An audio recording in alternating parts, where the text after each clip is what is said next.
What's up, everybody? We're back and I'm reviewing the Volvo E160E. This is the 2025 model. I just got this right around Christmas time. So I will say, first off, I haven't had a chance to dig with it because there's like 2 feet of snow on the ground. But I think it's a good time for a review nonetheless. And then maybe when the snow melts, I'll update the review. First, let's look at the controller. Definitely different than the other RCs I have. A lot of the other RCs I have are like a PlayStation style controller. I don't even know what I would call this thing. It's a brick. So I think it feels awkward to hold, but a lot of the controls are still the same. All right, let's get right to it. So to turn it on, there's a switch under here. You have the switch on the back of here.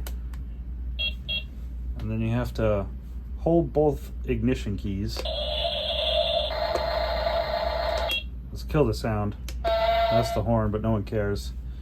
And then your boom is right here.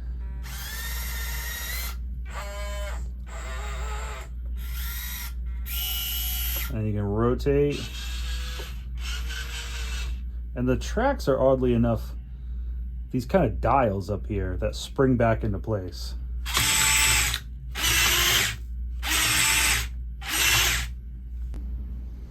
All right, let's get some measurements for this guy. The bucket all the way up in the air. It's about 21 inches or so tall. It's probably going to be about 20 inches long. To the top of the cab, 7 inches. And then it's 7 inches wide.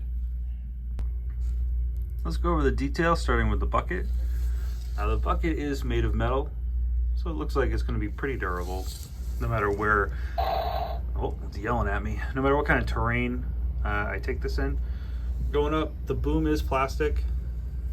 You have a servo motor here to give it some power. And you have one right here, right there as well. Going down, pretty great detail. Oh, I do want to appreciate the hydraulic looking cables that go up and down the boom. Back down, we got the Volvo logo, the cab. I'm definitely going to find a to scale operator and pop it right in there since it's all open.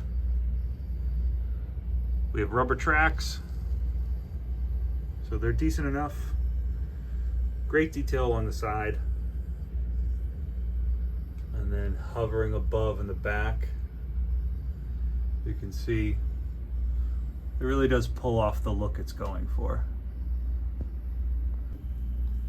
So I want to make 2 important comparisons. I don't feel, now I haven't, like I said, used this outside yet. This doesn't feel like it has as much power as the Huena 1593. Even playing in the sand inside, where there's really no resistance, it felt like it just didn't have as much juice as the other excavator. The second and the more important comparison that I think is definitely worth mentioning is comparing it to the older model. This is from 2023. This is the same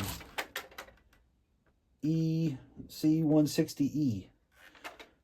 But this thing's one giant hunk of crap. This has no power, has no juice. This can't dig in almost anything. This really is just for looks. The arm doesn't have the servo motors. It's all based off plastic gears.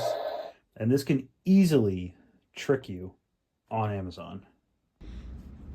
Now, I know it can easily trick you because it tricked me, and I'm a genius. So I'm really looking out for everyone else here. I'm going to tell you some key factors that will show you to get the right one and avoid the wrong one. First off is price. This is about $100. If you see a Volvo 160E for $100, run. That one right there on the left, that's the good one. It's about $200. So right away, the price is a dead giveaway. The other thing that's obvious is the controller.